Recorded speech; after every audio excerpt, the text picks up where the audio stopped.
आज हम पढ़ेंगे संस्कृति चैप्टर, पता नहीं कौन सा हिंदी का, कृतिका का। जो शब्द सबसे कम समझ में आते हैं और जिनका उपयोग होता है सबसे अधिक, ऐसे दो शब्द हैं संस्कृति और सभ्यता। इन दो शब्दों के साथ जब अनेक विशेषण लग जाते हैं, उदाहरण के लिए जैसे भौतिक सभ्यता और आध्यात्मिक सभ्यता, तब दोनों शब्दों का जो थोड़ा बहुत अर्थ समझ में आया रहता है वह भी गलत गलत हो जाता है। क्या यह एक ही चीज़ है अथवा दो वस्तुएं? यदि दो है तो दोनों में क्या अंतर है? हम इसे अपने तरीके पर समझने की कोशिश करें। कल्पना कीजिए उस समय की जब मानव समाज का अग्नि देवता से साक्षात नहीं हुआ था। आज तो घर घर चूल्हा जलता है। जिस आदमी ने पहले पहले आग का आविष्कार किया होगा वह कितना बड़ा आविष्कर्ता होगा। यार वाइट कैसे होगा चेहरा जम यारो।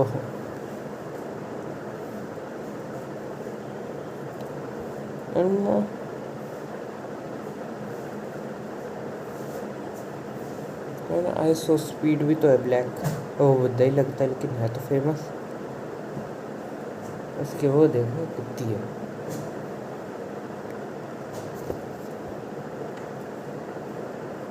You would be like what am I doing? Okay. अथवा कल्पना कीजिए उस समय की जब मानव का वो सुई धागे का परिचय नहीं था। पहला तो हमें पता है कि वो मानव जमाने जहाँ पर आग की आविष्कार नहीं हुई थी, वो जना कितना आविष्कर्ता होगा। सुई धागे का परिचय न था। जिस मनुष्य के दिमाग में पहली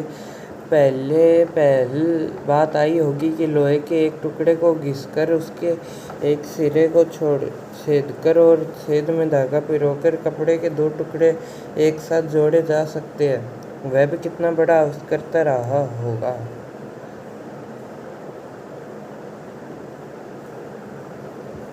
अथवा कल्पना कीजिए उस समय की जब मानव को सुई धागे का परिचय नहीं था। जिस मनुष्य के दिमाग में पहली बात आई होगी कि लोहे के एक टुकड़े को घिसकर उसके एक सिरे को छेदकर और क्या है ये सही से सुनो। जिस मनुष्य के दिमाग में पहले बात आई होगी कि लोहे के एक टुकड़े को घिसकर एक सिरे को छेदकर और छेद में धागा पिरोकर कपड़े के दो टुकड़े एक साथ जोड़े जा सकते हुए भी कितना बड़ा आविष्कर्ता होगा। जिस मनुष्य के दिमाग में पहली बात आई होगी कि लोहे के एक टुकड़े को घिसकर उसके एक सिरे को छेदकर और छेद में धागा पिरोकर कपड़े के दो टुकड़े एक साथ जोड़े जा सकते, वो भी कितना बड़ा आविष्कर्ता हो। इन्हीं दो उदाहरणों पर विचार कीजिए। पहले दो उदाहरण में एक चीज़ है कि किसी व्यक्ति विशेष का आग का आविष्कार कर सकने की शक्ति और दूसरी चीज़ है आग का आविष्कार।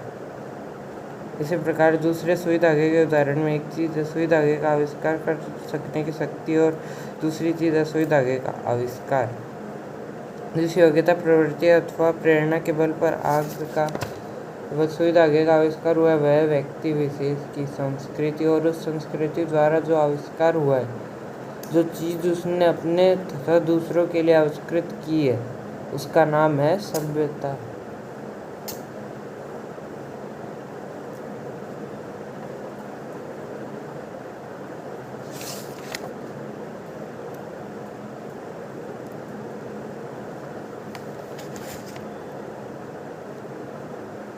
योग्यता आविष्कार होना वो होता है संस्कृति, और उस संस्कृति के बल पर जो ऐसी चीज़ डेवलप हो जाती है जो मानव के लिए हेल्पफुल होती है, उसे सभ्यता कहते हैं। जिस व्यक्ति में पहली चीज़ जितनी अधिक वह जैसी परिष्कृत मात्रा में होगी, वह व्यक्ति उतना ही अधिक वह वैसा ही परिष्कृत आविष्कर्ता होगा। जिस व्यक्ति में पहली चीज़ जितनी अधिक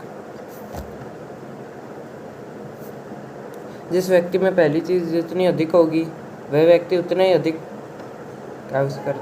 हाँ क्या?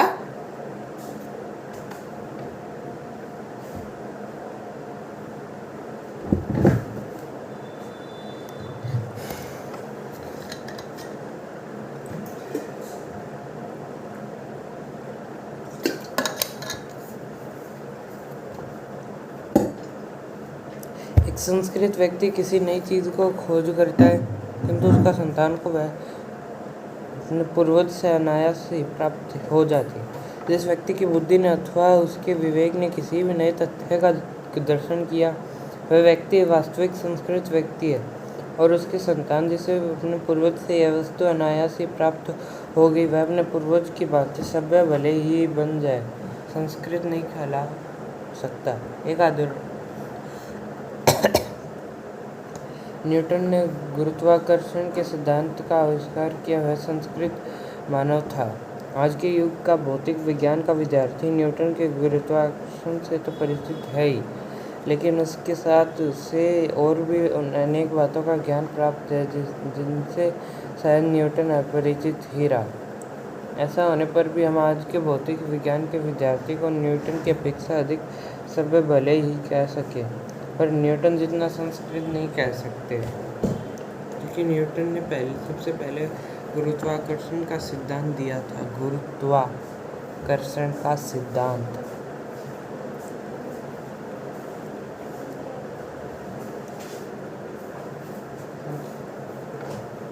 आग के आविष्कार के कदाचित पेट की ज्वाला की प्रेरणा एक कारण रही। आग के आविष्कार में कदाचित पेट की ज्वाला की प्रेरणा एक कारण रही। आग के आविष्कार में कदाचित पेट की ज्वाला की प्रेरणा एक कारण। सुई धागे के आविष्कार में शायद शीतोष्ण से बचने तथा शरीर को सजाने की प्रवृत्ति का विशेष साथ रहा। अब कल्पना कीजिए उस आदमी का जिसका पेट भरा है, जिसका तन ढका है, लेकिन जब वह खुले आकाश के नीचे सोया हुआ रात के जगमगाते तारों को देखता है तो उसका केवल इसलिए नींद नहीं आती क्योंकि वह यह जानने के लिए परेशान है कि आखिर यह मोती भरा थाल क्या है। पेट भरने और तन ढकने की इच्छा मनुष्य की संस्कृति की जननी ने। पेट भरा और तन ढका होने पर भी ऐसा मानव जो वास्तव में संस्कृत निठल्ला नहीं बैठ सकता। हमारी सभ्यता का एक बड़ा अंश हमें ऐसे संस्कृत आदमियों से ही मिला है जिनकी चेतना पर स्थूल भौतिक कारणों का प्रभाव प्रदान रहा है, जिनकी चेतना पर स्थूल भौतिक कारणों का प्रभाव प्रदान रहा है, किंतु उसका कुछ हिस्सा हमें मनीषियों से भी मिला है जिन्होंने तथ्य विशेष को किसी भौतिक प्रेरणा के वशीभूत होकर नहीं, बल्कि उनके अपने अंदर की सहज संस्कृति के ही कारण प्राप्त किया है।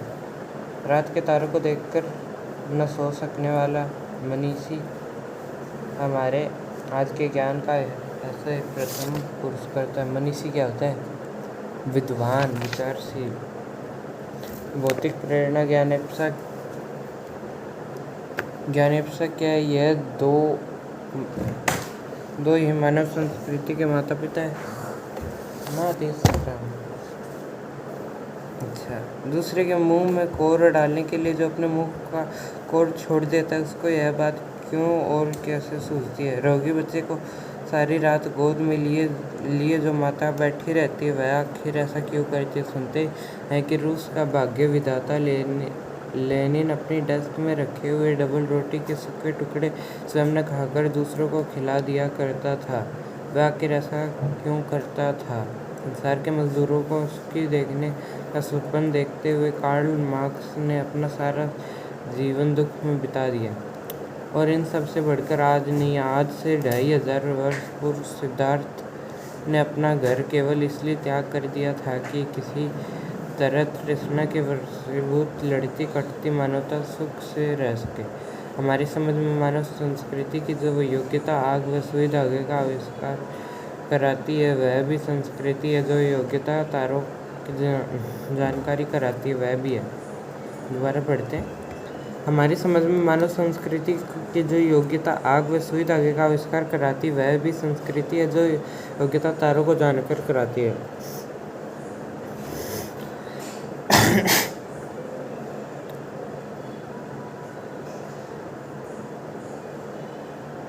यार मुझे नहीं चाहिए कोई girlfriend, I only need Radha रानी।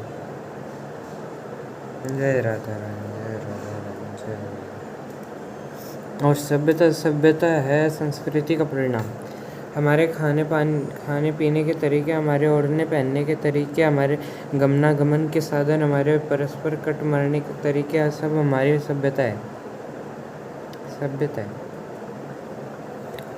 मानव की जो योग्यता उससे आत्मविनाश के साधनों का आविष्कार कराती, उसे संस्कृति कहते हैं। और जिन साधनों के बल पर वह दिन रात आत्मविनाश से जुटा रहता है, हम उसके संस्कृति का यदि कल्याण से टूट जाए तो वह संस्कृति होकर ही रहेगी। और ऐसी संस्कृति का अविस्मृति परिणाम असभ्यता के अतिरिक्त दूसरा क्या होगा? नाम से जिस कूड़े करकट के ढेर का बोध होता है, वह न संस्कृति है न रक्षणीय वस्तु। क्षण क्षण परिवर्तन होने वाले संसार में किसी भी चीज़ को पकड़कर बैठा नहीं जा सकता।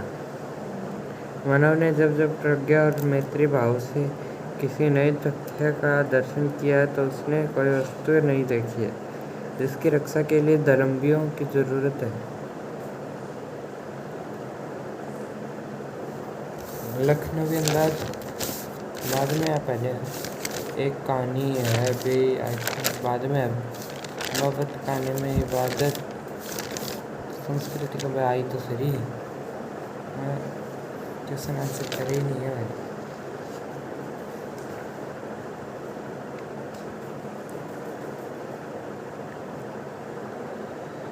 संकीर्ण मनोवृत्ति के कारण हम अपने व्यक्तिगत, जातिगत एवं धार्मिक हितों को सर्वोपरि मानकर उनकी रक्षा में जुट जाते हैं और उन्हें सभ्यता और संस्कृति मान बैठते हैं। इस कारण हम इन शब्दों का सही अर्थ समझ नहीं पाते। संकीर्ण मनोवृत्ति के कारण हम अपने व्यक्तिगत, भौतिक, जातिगत और धार्मिक हितों को सर्वोपरि मानकर उनकी रक्षा में जुट जाते हैं।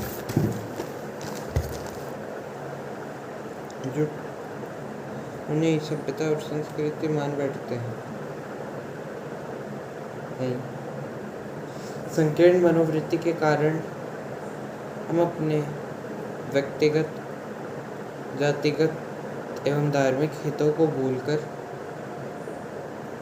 सर्वोपरि मानकर उनकी रक्षा में जुट जाते हैं और उन्हें सभ्यता और संस्कृति मान बैठते हैं। इस कारण हम इन शब्दों का सही अर्थ समझ नहीं पाते। तो क्वेश्चन कहता है कि हम ये थोड़ा सही अर्थ समझ क्यों नहीं पाते। एक तो संकीर्ण मनोवृत्ति के कारण उसकी वजह से व्यक्तिगत, जातिगत और भौतिक और धार्मिक हितों को सर्वोपरि मानकर हम उसको उनकी रक्षा में जुट जाते हैं। यानी इसमें है मेन पॉइंट, संकीर्ण मनोवृत्ति व्यक्तिगत, जातिगत, धार्मिक हितों को रक्षा में हम जुट जाते हैं। संकीर्ण मनोवृत्ति के कारण हम अपने व्यक्तिगत, जातिगत और धार्मिक हितों को सर्वोपरि मानकर उनकी रक्षा करने में जुट जाते हैं, जिनकी वजह से हम सभ्यता और संस्कृति में सही अर्थ नहीं समझ पाते और उन्हें सभ्यता और संस्कृति मान बैठते हैं।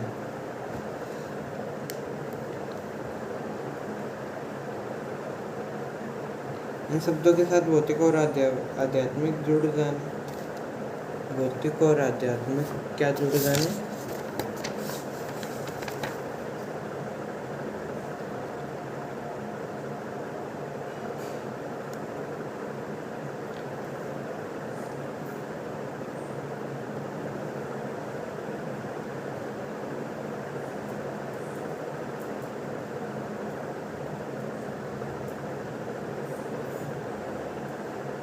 सभ्यता कैसे लिखते हैं? इन शब्दों के साथ भौतिक और आध्यात्मिक सभ्यता जुड़ जाने से इनके अर्थ पर जटिलता बनी जाती है।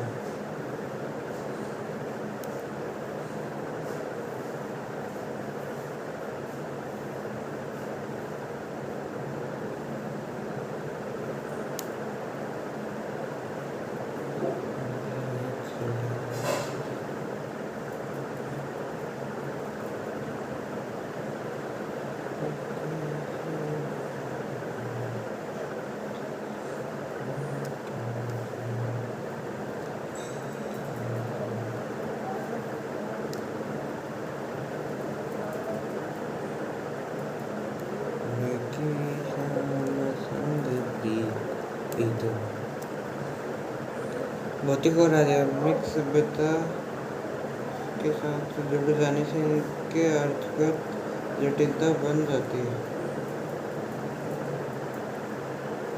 इनके अर्थगत जटिलता बन जाती है।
शब्दों के साथ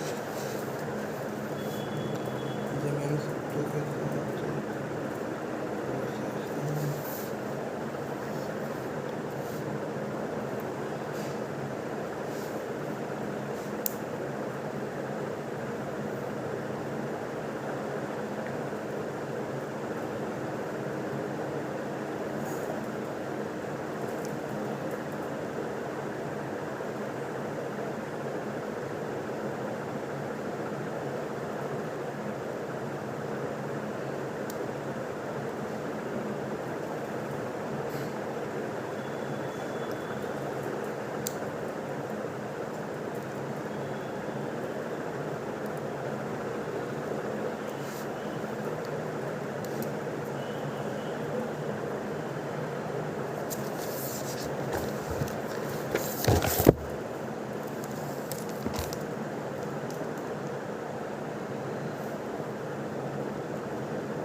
टाइम तो निकला जा रहा है।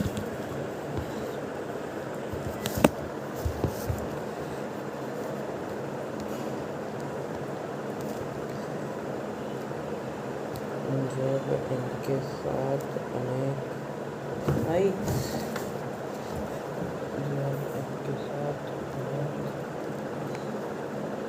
विशेषण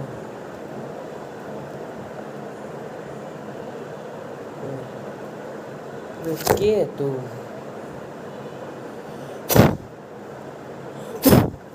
तो मक्खी बड़ी मक्खी आ गई कोई नहीं कटेगी।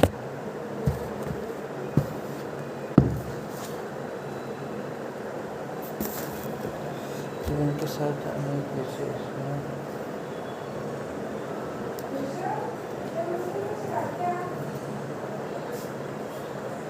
बिजी हूँ मैं। आप क्यों नहीं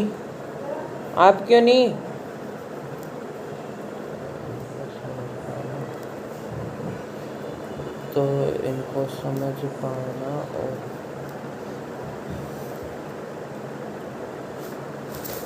और भी कठिन हो जाता है। जैसे चाइनीज लिखते हैं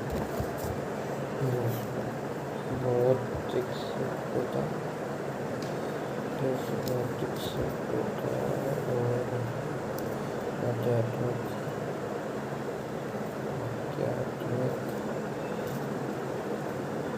सभ्यता है। इस प्रकार कुछ लोग दोनों को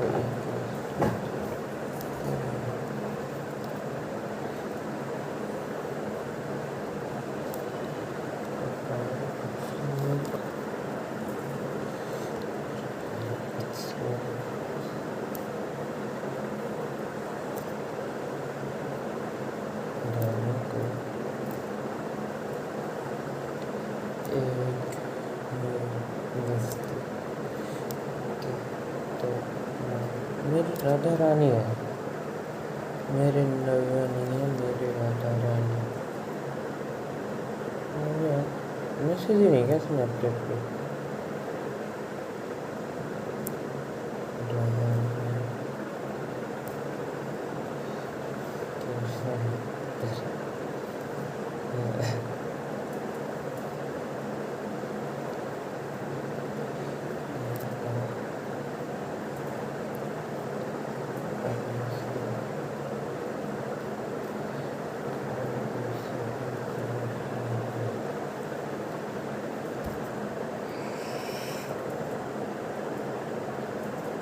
मैं रोया था तू रोई, मैं रोया था तो तू रोई,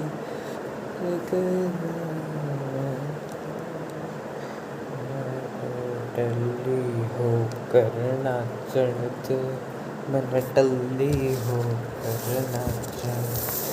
देखो, संकीर्ण मनोवृत्ति के कारण जातिगत, व्यक्तिगत और धार्मिक हितों के लिए धार्मिक हितों को सर्वोपरि मानकर मनुष्य उनको सिद्ध करने में, उनकी रक्षा करने में जुट जाते हैं और उन्हें सभ्यता और संस्कृति मान बैठते हैं। इस कारण हम इन शब्दों का सही अर्थ समझ नहीं पाते।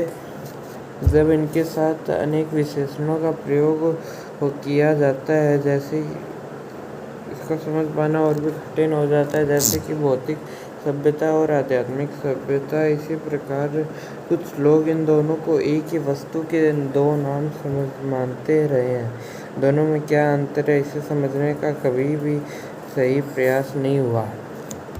आग की खोज में मुख्य स्रोत क्या है?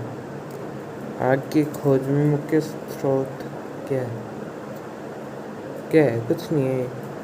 बहुत बड़ी खोज इसलिए मानी जाती है क्योंकि उस समय मनुष्य के पास आधुनिक ज्ञान नहीं था। आधुनिक ज्ञान न होने के बावजूद भी आदि मनुष्य ने अपनी बुद्धि का प्रयोग कर आग का आविष्कार किया।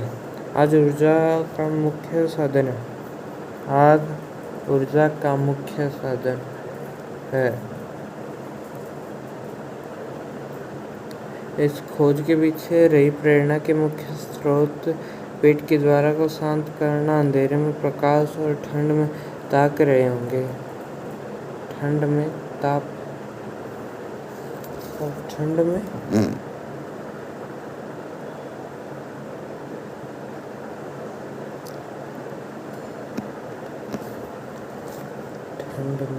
घटता ताप।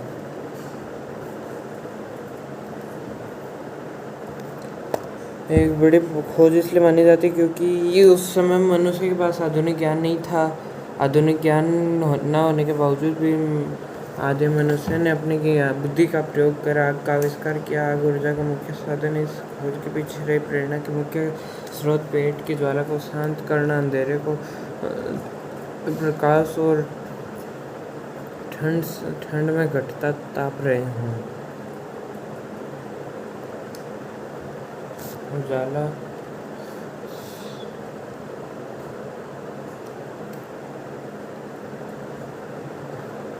Where is it? Second one.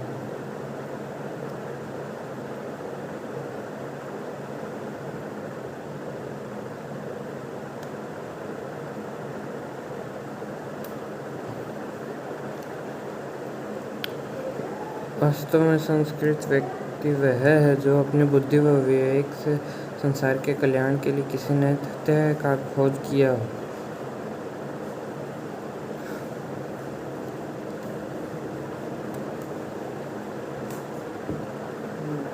बुद्धि व विवेक से संसार के कल्याण के लिए किसी नए तथ्य का खोज किया हो।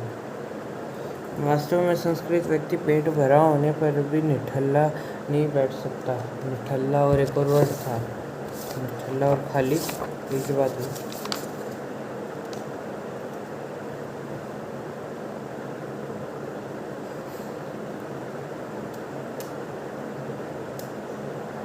पेट भरा और तन ढका,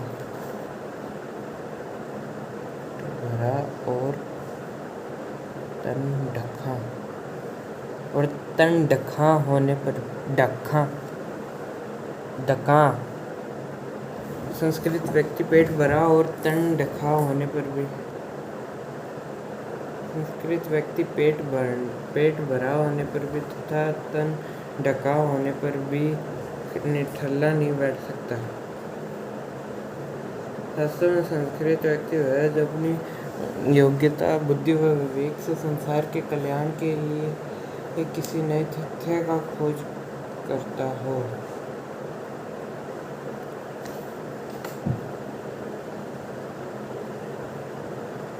निंदिया चुराई जिसने, वो नहीं करेगी लो।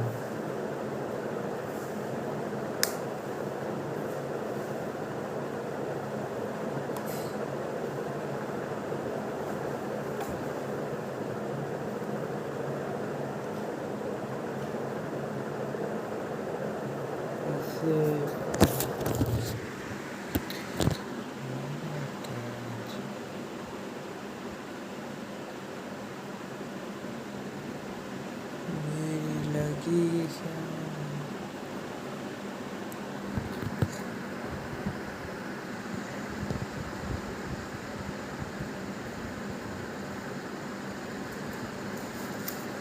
चल चल चल बोले तू बोले मेरी तागड़ी, चल चल चल बोले तू बोले मेरी तागड़ी।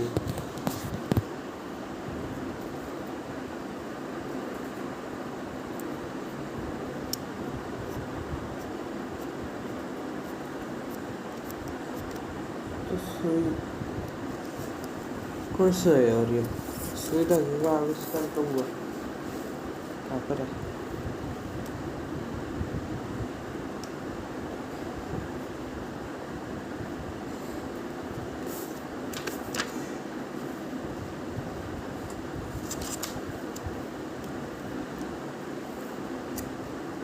सुविधा हो गई।